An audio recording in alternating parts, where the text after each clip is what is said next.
اعوذ باللہ من الشیطان الرجیم بسم اللہ الرحمن الرحیم صحیح مسلم حدیث نمبر 1631 معاذ رضی اللہ عنہ نے کہا کہ ہم رسول اللہ صلی اللہ علیہ وسلم کے ساتھ غزوہ تبوک کو گئے تو آپ صلی اللہ علیہ وسلم ظہر اور عصر ملاتے اور مغرب اور عشاء ملاتے۔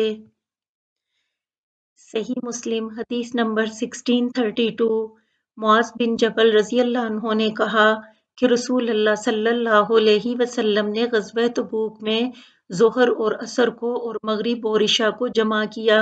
میں نے کہا آپ صلی اللہ علیہ وسلم نے ایسا کیوں کیا؟ معاذ رضی اللہ عنہ نے کہا کہ آپ صلی اللہ علیہ وسلم نے ارادہ کیا کہ آپ کی امت کو تکلیف نہ ہو۔ صحیح مسلم حدیث نمبر 1633 ابن عباس رضی اللہ عنہ نے کہا کہ رسول اللہ صلی اللہ علیہ وسلم نے ظہر اور عصر کو اور مغرب اور عشاء کو مدینہ میں بغیر خوف اور بارش کے جمع کیا۔ وکیع کی روایت میں ہے کہ میں نے سیدنا ابن عباس رضی اللہ عنہ سے کہا آپ صلی اللہ علیہ وسلم نے یہ کیوں کیا؟ انہوں نے کہا تاکہ آپ صلی اللہ علیہ وسلم کی امت کو حرج نہ ہو۔ اور ابی معاویہ کی روایت میں ہے کہ ابن عباس رضی اللہ عنہ سے کسی نے کہا کس ارادے سے آپ صلی اللہ علیہ وسلم نے یہ کیا؟ انہوں نے کہا چاہا کہ آپ صلی اللہ علیہ وسلم کی امت پر تکلیف نہ ہو۔ صحیح مسلم حدیث نمبر 1634 ابن عباس رضی اللہ عنہ نے کہا کہ میں نے رسول اللہ صلی اللہ علیہ وسلم کے ساتھ نماز پڑھی 8 رکعتیں اکٹھا کر کے، یعنی ظہر اور عصر ملا کر، اور 7 رکعتیں اکٹھا کر کے، یعنی مغرب اور عشاء ملا کر۔ میں نے کہا اے ابو شاسا، میں گمان کرتا ہوں کہ آپ نے ظہر میں تاخیر کی اور عصر اول وقت پڑھی اور مغرب میں تاخیر کی اور عشاء اول وقت پڑھی۔ انہوں نے کہا کہ میں بھی یہی گمان کرتا ہوں۔ صحیح مسلم حدیث نمبر 1635 ابن عباس رضی اللہ عنہ نے کہا کہ رسول اللہ صلی اللہ علیہ وسلم نے نماز پڑھی مدینہ میں 7 رکعت ملا کر اور 8 رکعت ملا کر، ظہر اور عصر ملا کر اور مغرب اور عشاء ملا کر۔ صحیح مسلم حدیث نمبر 1636 شقیق کے بیٹے عبداللہ نے کہا کہ ہم میں ایک دن ابن عباس رضی اللہ عنہ نے واعظ کہا۔ عصر کے بعد جب آفتاب ڈوب گیا اور تارے نکل آئے اور لوگ کہنے لگے کہ نماز نماز، پھر ایک شخص آیا قبیلہ بنی تمیم کا کہ وہ دم نہ لیتا تھا نہ باز رہتا تھا، برابر کہے جاتا تھا نماز نماز۔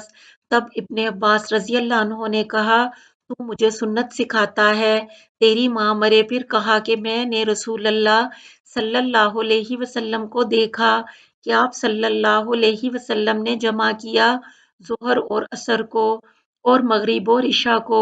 عبداللہ بن شقیق نے کہا کہ میرے دل میں خلش رہی تو میں ابو ہریرہ رضی اللہ عنہ کے پاس گیا اور ان سے پوچھا تو انہوں نے کہا کہ ابن عباس رضی اللہ عنہ کا قول سچا ہے۔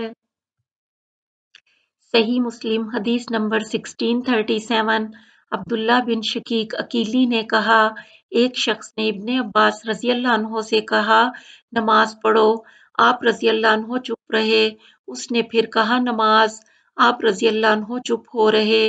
پھر اس نے کہا نماز، تو آپ رضی اللہ عنہ چپ ہو گئے۔ پھر اس سے سیدنا ابن عباس رضی اللہ عنہ نے کہا کہ تیری ماں مرے تو ہم کو نماز سکھاتا ہے، ہم رسول اللہ صلی اللہ علیہ وسلم کے زمانے میں 2 نمازوں کو جمع کیا کرتے تھے۔ صحیح مسلم حدیث نمبر 1638 عبداللہ رضی اللہ عنہ نے کہا کوئی اپنی ذات میں سے شیطان کو حصہ نہ دے، یہ نہ سمجھے کہ نماز کے بعد داہنی ہی طرف پھرنا مجھ پر واجب ہے۔ میں نے اکثر دیکھا ہے کہ رسول اللہ صلی اللہ علیہ وسلم بائیں طرف بھی پھرتے تھے۔ صحیح مسلم حدیث نمبر 1639 امشک سے بھی اسی طرح روایت ہے۔ صحیح مسلم حدیث نمبر 1640 سدی نے کہا میں نے انس رضی اللہ عنہ سے پوچھا کہ میں نماز پڑھ کر کدھر کو پھرا کروں، داہنی طرف یا بائیں طرف؟ انہوں نے کہا میں نے تو اکثر رسول اللہ صلی اللہ علیہ وسلم کو داہنی طرف پھرتے دیکھا ہے۔ صحیح مسلم حدیث نمبر 1641۔ سدی نے انس رضی اللہ عنہ سے روایت کی کہ نبی کریم صلی اللہ علیہ وسلم داہنی طرف پھرا کرتے تھے۔ صحیح مسلم حدیث نمبر 1642۔ برا رضی اللہ عنہ سے روایت ہے کہ انہوں نے کہا کہ ہم لوگ رسول اللہ صلی اللہ علیہ وسلم کے پیچھے دوست رکھتے تھے کہ داہنی طرف کھڑے ہوں، یعنی نماز میں، کہ نبی کریم صلی اللہ علیہ وسلم ہماری طرف چہرہ مبارک کر کے بیٹھیں، اور میں نے سنا کہ وہ کہتے تھے اے رب بچا مجھے اپنے عذاب سے جس دن اٹھائے تو، یا فرماتے جمع کرے تو اپنے بندوں کو۔ صحیح مسلم حدیث نمبر 1643۔ مسعر سے بھی اسی طرح روایت آئی ہے، مگر اس میں یہ لفظ نہیں کہ آپ صلی اللہ علیہ وسلم نے اپنا چہرہ مبارک ہماری طرف پھیرا۔ صحیح مسلم حدیث نمبر 1644۔ ابو ہریرہ رضی اللہ عنہ سے روایت ہے کہ نبی صلی اللہ علیہ وسلم نے فرمایا جب تکبیر ہو فرض نماز کی تو کوئی نماز نہ پڑھنی چاہیے سوائے فرض کے۔ صحیح مسلم حدیث نمبر 1645۔ ورقہ سے بھی مذکورہ بالا حدیث مروی ہے۔ صحیح مسلم حدیث نمبر 1646۔ ابو ہریرہ رضی اللہ عنہ بیان کرتے ہیں نبی کریم صلی اللہ علیہ وسلم سے کہ آپ صلی اللہ علیہ وسلم نے فرمایا جب اقامت کہی جائے نماز کی تو سوائے فرض نماز کے کوئی نماز نہیں۔ صحیح مسلم حدیث نمبر 1647۔ زکریا بن اسحاق نے اسی سند سے ایسی ہی روایت کی ہے۔ صحیح مسلم حدیث نمبر 1648۔ عطا بن یسار نے ابو ہریرہ رضی اللہ عنہ سے انہوں نے نبی کریم صلی اللہ علیہ وسلم سے اسی کے مثل روایت کیا۔ حماد نے کہا کہ پھر میں سیدنا عمر رضی اللہ عنہ سے ملا تو انہوں نے یہی روایت کی مگر نبی صلی اللہ علیہ وسلم تک نہیں پہنچائی۔ صحیح مسلم حدیث نمبر 1649۔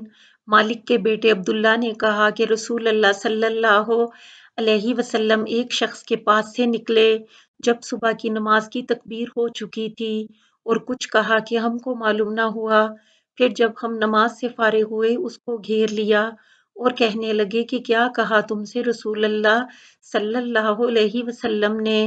اس نے کہا کہ آپ صلی اللہ علیہ وسلم نے فرمایا اب تم میں کوئی 4 رکعت پڑھنے لگا صبح کی۔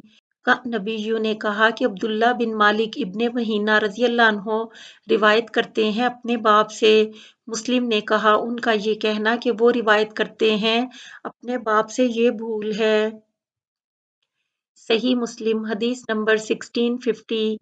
ابن بحینہ رضی اللہ عنہ نے کہا کہ صبح کی نماز کی تکبیر ہوئی اور رسول اللہ صلی اللہ علیہ وسلم نے ایک شخص کو دیکھا کہ نماز پڑھتا ہے اور مؤذن تکبیر کہہ رہا ہے تو فرمایا تم صبح کی 4 رکعت پڑھتے ہو۔